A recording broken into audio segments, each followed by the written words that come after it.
Bonjour, on m'a invité, mon ami Bruno Pinard-Legris m'a invité au 20e rencontre nationale de l'économie territoriale à Vichy, où on boit de Vichy mais aussi autre chose. Et j'étais ravi d'y venir. J'ai fait une petite intervention ce matin sur un peu ce qu'on voit un peu dans le grand monde avec toutes ces nouvelles technologies. Mon impression, et ce que j'ai expliqué un peu aux 200 personnes même qui étaient dans la salle, c'est que les êtres humains sont un peu au pied du mur aujourd'hui parce qu'en fait, ils risquent d'être dépassés par les technologies que certains inventent. Alors j'ai raconté un peu la grande histoire des êtres humains depuis le début, les deux grandes révolutions que l'on a fait depuis, la révolution agricole, la révolution industrielle. À chaque fois, ces révolutions ont été rendues possibles parce que d'aucuns ont créé des technologies. Entre ces deux premières révolutions, il ne s'est rien passé, sauf un truc très important, c'est qu'un dénommé Gutenberg a inventé l'imprimerie, ce qui a permis de diffuser le savoir humain. Donc maintenant, nous démarrons cette troisième révolution qui va être basée probablement sur ce qui est tous les nanotechnologies, qui va chambouler probablement tous les processus industriels, qui est basée sur tout ce qui est robots humanoïdes. Donc on va commencer à utiliser des robots en lieu et place probablement des êtres humains pour des travaux qui ne nécessitent pas beaucoup de compétences. Ça c'est pendant les 10 ans qui viennent.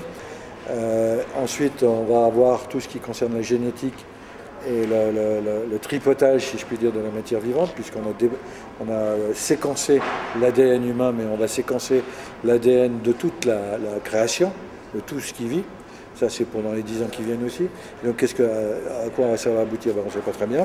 Et puis ensuite, le dernier type de technologie, c'est tout ce qui concerne l'énergie, les énergies dites renouvelables, et pas chères. À mon sens, l'énergie renouvelable pas cher auquel on va devoir arriver, c'est copier les plantes, c'est-à-dire la photosynthèse. Naturellement, on n'y est pas aujourd'hui, mais on va y arriver. Donc, quand vous mélangez toutes ces technologies, on va probablement vers un autre type de civilisation.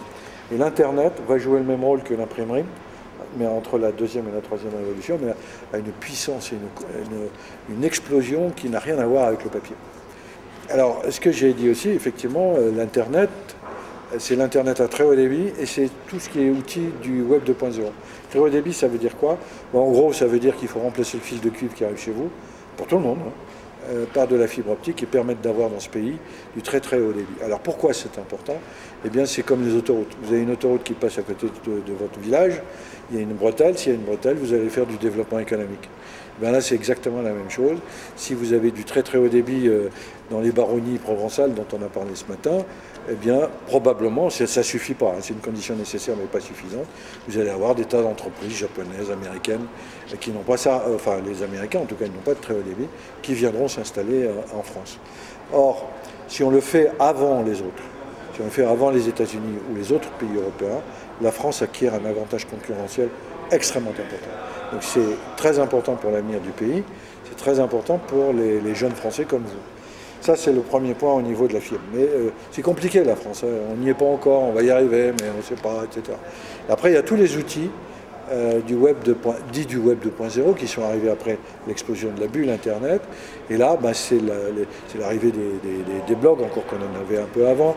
C'est l'arrivée des réseaux sociaux, c'est l'arrivée de Twitter, c'est l'arrivée de la vidéo. Maintenant, de la vidéo sur Internet, j'allais dire, c'est commun.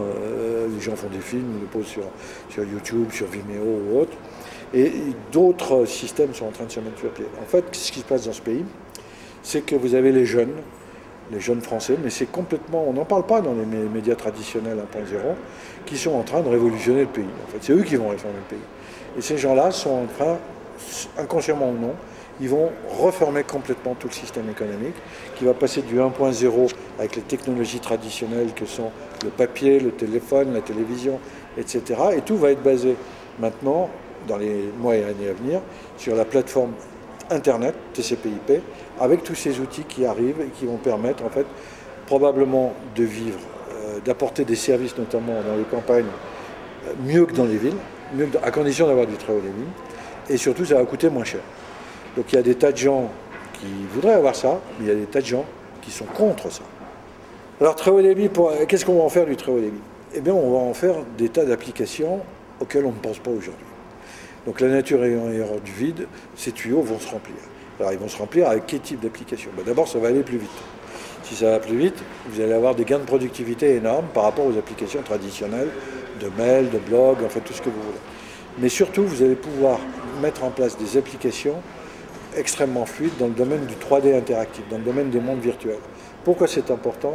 Eh bien, c'est important pour l'éducation. Parce que avec ces systèmes-là, vous allez pouvoir apprendre beaucoup plus facilement, parce que vous allez intervenir dans le processus d'apprentissage. Vous voulez apprendre comment fonctionne un moteur à explosion, ben, il n'y a pas besoin d'un prof au tableau qui explique tout ça. Vous allez rentrer dans le moteur, c'est vous qui allez devenir, non pas votre prof, le prof va devenir simplement un mentor qui va vous aider, mais vous allez intervenir dans le processus. Donc ça, naturellement, la plupart des gens ne comprennent pas ce que ça veut dire. Mais vous avez déjà des applications qui existent en France et aux États-Unis, que ce soit dans la formation des médecins, la formation de tout ce que vous voulez. Ça va être extrêmement important dans le domaine de la santé. Parce que nous allons avoir des centres de soins à distance avec des caméras HD, où le gars qui habite dans un bled paumé à côté de Vichy, qui a un problème, va pouvoir rentrer en contact avec un médecin, et non pas avec des pompiers, donc pour faire un diagnostic précis de ce qu'il a. Donc vous aurez une caméra HD, c'est ce que font les Japonais aujourd'hui avec le très très haut débit. Et puis naturellement, ben, les jeunes, moi je ne suis pas très jeune, j'ai pas beaucoup d'idées, mais les jeunes, je peux vous dire qu'ils ont énormément d'idées, et c'est eux qui vont faire la France de demain.